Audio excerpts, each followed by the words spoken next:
माझं नाव आहे सोनाली आणि माझं चॅनल अंदाज आपलामध्ये तुमचं खूप सारं स्वागत. तर आज आपण बरोबर हे जे समोर दिसतं आहेत जे क्यूब्स आहेत त्याचीच आपण रेसिपी बघणार आहोत आणि ते आहेत पालक प्युरी क्यूब्स. करायला एकदम तशी सोपी रेसिपी आहे. तुमच्या घाई गडबडीच्या वेळेला तुम्हाला एकदम उपयोगी पडणारी अशी रेसिपी आहे. चला तर मग लागूया कामाला. तर पालक प्युरी क्यूब्ससाठी लागणारं साहित्य सांगते काय लागणार आहे. तर इकडे पालक आहे, हा बघा स्वच्छ केलेला पालक आहे, त्याला धुवून घेतलेला आहे. तसंच प्युरीमध्ये आपण वापरणार आहोत हिरवी मिरची, लसूण आणि थोडंसं आलं.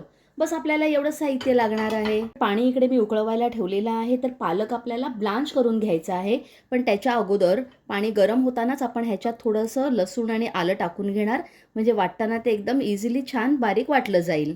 इकडे मी लसूणचा वापर केला आहे. जर तुम्ही लसूण खात नसाल किंवा ज्या दिवशी तुम्हाला नैवेद्याला वगैरे वापरायचं असेल आणि लसूण स्किप करायचं असेल तो देखील तुम्ही इकडे करू शकता.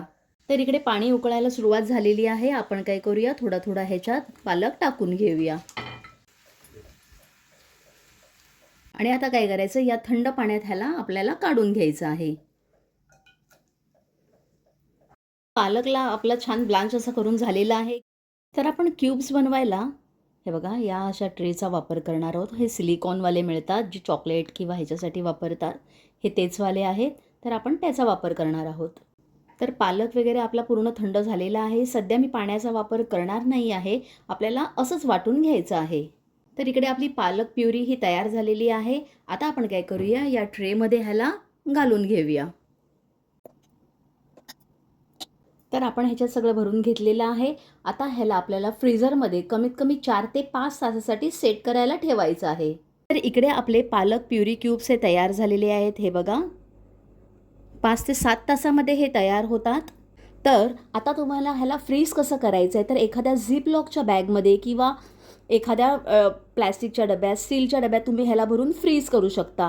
वापरणार कशात, तर तुम्ही ह्याचा पालक पराठा करताना वापर करू शकता, स्पिनॅच पास्ता करताना करू शकता, पालक खिचडी करताना करू शकता, दाल पालक करताना करू शकता, पालक पनीर करताना करू शकता. जिकडे जिकडे तुम्ही पालकचा वापर करता तिकडे हे तुम्ही क्यूब्सचा वापर करू शकता. तर कशी वाटली तुम्हाला आता बनवलेली ही रेसिपी?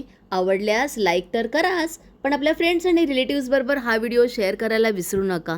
तसंच आजपर्यंत माझ्या चॅनलला सबस्क्राईब केलं नसेल तर प्लीज करा. धन्यवाद.